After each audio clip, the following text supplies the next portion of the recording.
इसके फीचर और ऑब्जेक्टिव्स क्या होते हैं। तो सबसे पहले आपसे कोई पूछे कि बिज़नेस होता क्या है, तो बिज़नेस का मतलब ये है कि हमें कुछ चीज़ क्या करनी है, बाय करनी है या फिर हमें सेल करनी है, खरीदो या बेचो, जो भी हम कर रहे हैं उसका पर्पस हमारा ये रहेगा कुछ ऑब्जेक्टिव्स को अचीव करना। बिज़नेस के ऑब्जेक्टिव्स की यदि हम बात करें बिज़नेस के साथ ही, तो एक टॉपिक आता है बिज़नेस के ऑब्जेक्टिव्स का। जब हम बात करते हैं कि ऑब्जेक्टिव ऑफ बिज़नेस में हम बात करते हैं PEG, सर्वाइवल एंड स्टेबिलिटी, मतलब पैग लगाने से सर्वाइवल और स्टेबिलिटी आती है। यहाँ PEG का मतलब है प्रॉफिटेबिलिटी, एफिशिएंसी, और G का मतलब है ग्रोथ। और सर्वाइवल और स्टेबिलिटी भी बिजनेस के ऑब्जेक्टिव्स हो सकते हैं। आप हमेशा ध्यान रखिएगा, कोई भी बिजनेस है किसी सिंगल ऑब्जेक्टिव पर काम नहीं करता, उसका जो ग्रुप ऑफ ऑब्जेक्टिव जो रहेंगे उसमें PEG, प्रॉफिटेबिलिटी, एफिशिएंसी और growth and survival and stability होता है। और यदि आप याद रखना चाहें तो पैग लगाने से सर्वाइवल और स्टेबिलिटी आती है। जब हम छोटे थे तो हमें ठंड जुकाम हो जाता था,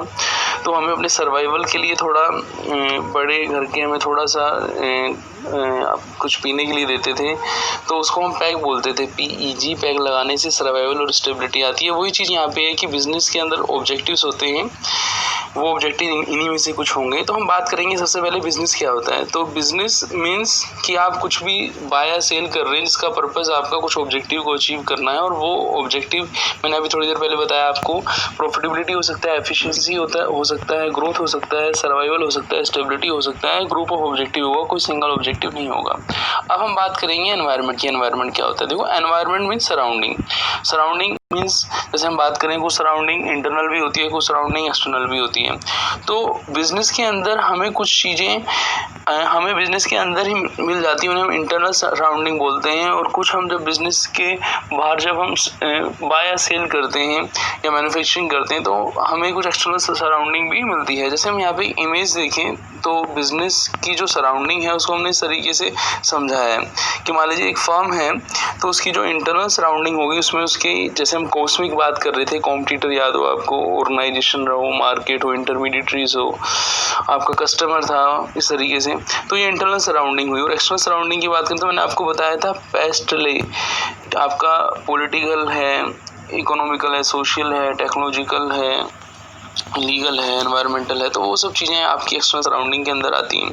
तो हम बात करें कि जो एनवायरनमेंट होता है, तो एनवायरनमेंट के अंदर क्या आता है, इंटरनल और एक्सटर्नल दोनों सराउंडिंग आती हैं। जैसे हम देखें तो environment to have some surrounding internal and external, that surrounding is environment of the business.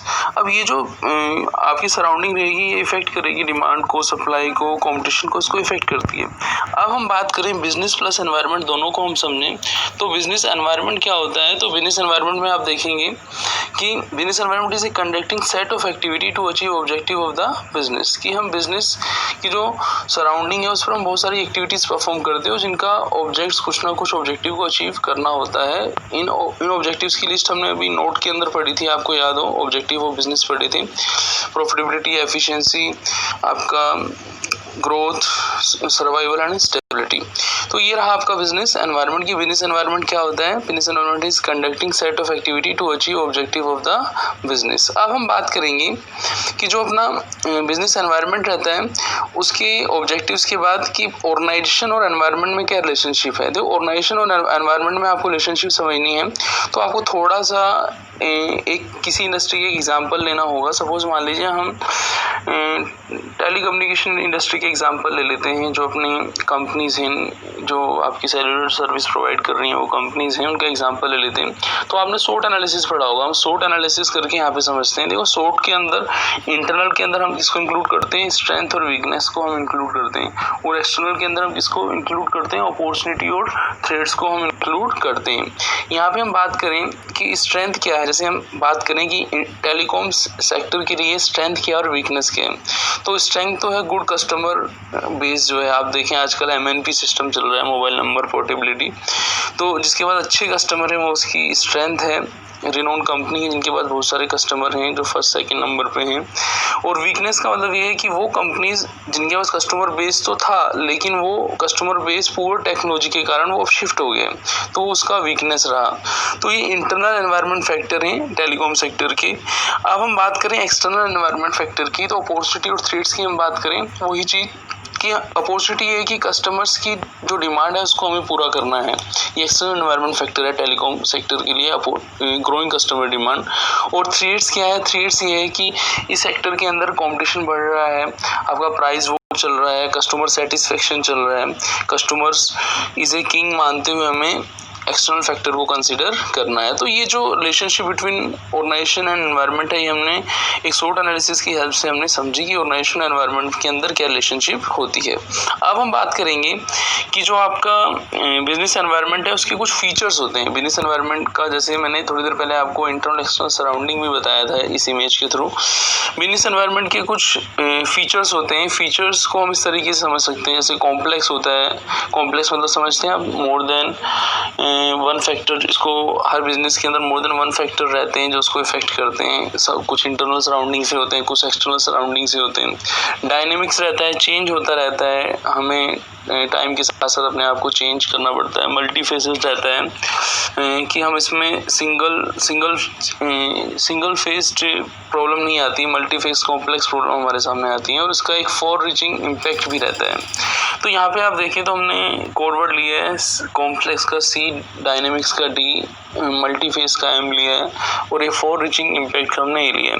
तो इन यदि सारे पॉइंट्स को हम देखें तो एक कीवर्ड बनता है CDMA। CDMA आपको याद हो, जब टेलीकॉम सेक्टर के अंदर हम हैंडसेट यूज़ करते थे, आपको याद हो कुछ समय पहले कि जैसे आपका टाटा इंडिकॉम था, आपका इनकी सिम GSM मोबाइल के अंदर नहीं लगती थी, तो उनको हम CDMA बोलते थे। तो CDMA कोड वर्ड है बिजनेस एनवायरनमेंट की फीचर्स का, जिसमें C है आपका कॉम्प्लेक्स, D का मतलब है डायनेमिक्स, और M का मतलब है मल्टी फेस्ड, और A का मतलब है फॉर रीचिंग इम्पैक्ट। तो ये हमने बिजनेस एनवायरनमेंट के कुछ फीचर्स पढ़े। अब हम पढ़ेंगे कि जो बिजनेस एनवायरनमेंट के अंदर जो एलिमेंट्स थे, कि माइक्रो एनवायरनमेंट्स के अंदर कौन से एलिमेंट्स आते हैं, मैक्रो के अंदर कौन से आते हैं। तो हमने थोड़ी देर पहले बात की थी, माइक्रो के लिए हम एक कॉस्मिक एनालिसिस यूज में लेते हैं। कॉस्मिक के अंदर कस्टमर है C, O है ऑर्गेनाइजेशन, S है सप्लायर, M है मार्केट, I है इंटरमीडिएटरीज, और C है आपका कॉम्पिटिटर। जैसे हम एग्जांपल लें कि कस्टमर की हम बात करें तो कस्टमर किंग है। कस्टमर्स जो अपने प्रोडक्ट्स जो बाय करता है, वो उसके लिए जो मनी पे करता है, उसके रिटर्न में उसको सर्विसेज भी मिलनी चाहिए और वो सेटिस्फाइड हो। तो कस्टमर्स जो है आपका एक इंटरनल फैक्टर रहा, आपका इंटरनल सराउंडिंग के अंदर आता है। फिर हम बात करेंगे ऑर्गेनाइजेशन का मतलब है वो ऑर्गेनाइजेशंस जो एक इंडिविजुअल कस्टमर्स को सर्विस प्रोवाइड कर रहे हैं। ऑर्गेनाइजेशन के अंदर हम ऑर्गेनाइजेशन की स्ट्रेंथ वीकनेस, जैसे हमने एक टेलीकॉम सेक्टर का एग्जांपल लिया था, उसके थ्रू हम यहाँ पे एक्सप्लेन कर सकते हैं कि जो एक ऑर्गेनाइजेशन है उसको अपनी स्ट्रेंथ और वीकनेस को क्या करना चाहिए, कैपेबिलिटीज को क्या करना चाहिए, एनालिसिस करना चाहिए, उसको इंटरनल एनालिसिस करना चाहिए। अब हम बात करेंगे O के बाद आता है अपना सप्लायर तो आपको पता ही है कि सप्लायर वो रहते हैं जो हमें मटेरियल सप्लाई करते हैं, रॉ मटेरियल इक्विपमेंट सप्लाई करते हैं। हम एक छोटा सा एग्जांपल लें कि जो अपनी सर्विस प्रोवाइडर हैं टेलीकॉम के अंदर, वो किसी ना किसी हैंडसेट कंपनी के हैंडसेट के साथ अपने प्रोडक्ट को सेल करते हैं, तो वहाँ पे जो सप्लायर है एक इम्पोर्टेंट रोल प्ले करता है। आप कंप्यूटर एनालिसिस भी पढ़ेंगे नेक्स्ट वीडियो के अंदर, जो आपका माइकल पोर्टर का कंप्यूटर एनालिसिस है, तो वहाँ पे 5 फोर्सेस के अंदर एक सप्लायर एक इम्पोर्टेंट रोल प्ले करता है, ठीक है ना। उसमें हम बोलते हैं bargaining power of buyer, bargaining power of supplier. तो वहाँ पे सप्लायर की हमें देखना है कि सप्लायर जो हमें सप्लाई कर रहे हैं मटेरियल की, इक्विपमेंट की, उसके प्राइस में कितना आपका वेरिएशंस आता है। फिर हम बात करेंगे मार्केट्स। आपको पता ही है कि मार्केट वो फिजिकल प्लेस होता है जहाँ पे गुड्स और सर्विसेज खरीदी और बेची जाती हैं। तो हमें मार्केट की स्ट्रक्चर को समझना है, मार्केट्स के अंदर क्या डिस्ट्रीब्यूशन सिस्टम है, मार्केट का क्या स्टेज चल रहा है, मार्केट के अंदर कस्टमर प्राइस सेंसिटिव है, इनसेंसिटिव है, वो सब चीज़ें हमें यहाँ पे देखनी है। इंटरमीडिएट्स की हम बात करें तो इंटरमीडिएट्स के अंदर हम बात करेंगे जैसे बिग बाजार है, आपका सुभिक्षा है, इजी डे है, विशाल मेगा मार्ट है। तो जो ये एक इम्पोर्टेंट रोल प्ले करते हैं कस्टमर और कंपनी के बीच में, जो मैन्युफैक्चरर के बीच में इंटरमीडिएटरी इम्पोर्टेंट रोल प्ले करते हैं। तो हमें देखना है कि हमारा जो कस्टमर्स है वो चीज़ें कहाँ से खरीदता है, वो इंटरमीडिएट के थ्रू खरीदता है या रिटेलर के थ्रू खरीदता है। तो उनका एक इम्पोर्टेंट रोल ले रहता है, क्योंकि वो जो मैन्युफैक्चरर्स को रिप्रेजेंट इंटरमीडिएटरीज ही करते हैं एक कस्टमर्स के सामने। फिर हम बात करेंगे कॉम्पिटिटर्स की। हम बात करें कॉम्पिटिटर्स के लिए, मैंने आपको बताया एक सेपरेट कॉम्पिटिटर एनालिसिस है। हम उसके अंदर ये देखते हैं कि हमारे एट प्रेजेंट कौन कौन से कॉम्पिटिटर्स हैं और कौन से स्ट्रॉन्गेस्ट कॉम्पिटिटर्स हैं और कौन से वीकेस्ट कॉम्पिटिटर्स हैं हमारे मार्केट के अंदर। हम कॉम्पिटिटर एनालिसिस के अंदर इसको हम डिटेल में वहाँ पे पढ़ेंगे। अब तो हम ये देख रहे हैं कि हमारे कॉम्पिटिटर कौन है, हु आर द कॉम्पिटिटर्स, और उनकी प्रेजेंट स्ट्रेटेजी क्या है, और आपके पोटेंशियल फॉरकमिंग कॉम्पिटिटर्स कौन कौन से हैं। तो ये जो हमने पढ़ा, ये हमने कॉस्मिक पढ़ा, जिसको हम बोलते थे माइक्रो एनवायरनमेंट। अब पढ़ेंगे हम मैक्रो एनवायरनमेंट। मैक्रो एनवायरनमेंट के अंदर आप देखें तो यहाँ पे पेस्टले है, पी से पॉलिटिकल है, ई से इकोनॉमिकल है, सी से सोशल कल्चर है, टी से टेक्नोलॉजिकल है, और एल से लीगल है, और ई से एनवायरमेंटल है। यहाँ पे बस आपको ध्यान रखना है कि जब हम पॉलिटिकल फैक्टर की हम बात करें तो हम जो गवर्नमेंट्स की पॉलिसीज़ हैं, रूल्स रेगुलेशन है, पॉलिटिकल पार्टी के चेंज होने से, गवर्नमेंट के चेंज होने से क्या उसका इफेक्ट पड़ता है मार्केट के ऊपर, हम उसको पॉलिटिकल के अंदर समझेंगे। इकोनॉमिकल की हम बात करें तो इकोनॉमिक के अंदर जो बजट्स आते हैं अपने, जो हमारी फिस्कल पॉलिसी रहती है, जैसे देखें आप आरबीआई अपने हर 2 महीने के अंदर repo rate, reserve repo rate, interest rate इनमें चेंज करता है, एक्सचेंज रेट भी चेंज होती हैं, तो ये इकोनॉमिक के अंदर आता है। फिर हम बात करें सोशल कल्चर की, हम बात करें तो जो सोसाइटी के जो पीपल हैं उनकी डिमांड्स को पूरा करना, उनके डिमांड फैक्टर को कंसिडर करना कि कैसे हम उन्हें बेटर सर्व कर सकें। फिर टी का मतलब है टेक्नोलॉजिकल है। टेक्नोलॉजी का मतलब है कि टेक्नोलॉजी हमारी एक स्ट्रेंथ है, यदि हम उसको यूज़ कर रहे हैं, हम लेटेस्ट टेक्नोलॉजी यूज़ कर रहे हैं, और यदि हम लेटेस्ट टेक्नोलॉजी को यूज़ नहीं कर रहे तो वही हमारी वीकनेस हो जाती है। तो हमें देखना है कि टेक्नोलॉजी का हमने पूरे तरीके से यूज़ किया है या फिर नहीं किया। आप देखिए मार्केट के अंदर काफ़ी एग्जाम्पल हैं, जैसे नोकिया है, इन्होंने टाइम पे टेक्नोलॉजी का यूज़ नहीं किया, लेकिन अभी भी ये मार्केट के अंदर टेक्नोलॉजी की वजह से ही चल रहा है, ठीक है ना। अभी हम देखें आगे, फिर आता है लीगल फैक्टर्स हैं कि गवर्नमेंट्स के जो रूल्स रेगुलेशंस हैं, जैसे आपने पढ़ा होगा फॉरेन एक्सचेंज रेट है, आपकी इंपोर्ट एक्सपोर्ट पॉलिसी है। इसके अलावा जो भी गवर्नमेंट्स के रूल्स हैं एंट्री के लिए, लाइसेंसिंग के, वो सारे इसके अंदर आते हैं। फिर हम बात करेंगे एनवायरमेंटल फैक्टर के अंदर, जो आपके PESTL मतलब इन सभी के अंदर नहीं है, वो बचे हुए फैक्टर किसके अंदर आएंगे, आपके एनवायरमेंटल फैक्टर के अंदर आएंगे। तो ये हमने एक एनालिसिस पढ़ा माइक्रो और मैक्रो एनवायरनमेंट का। अब हम माइक्रो और मैक्रो एनवायरनमेंट के अंदर हम डिफरेंस समझते हैं।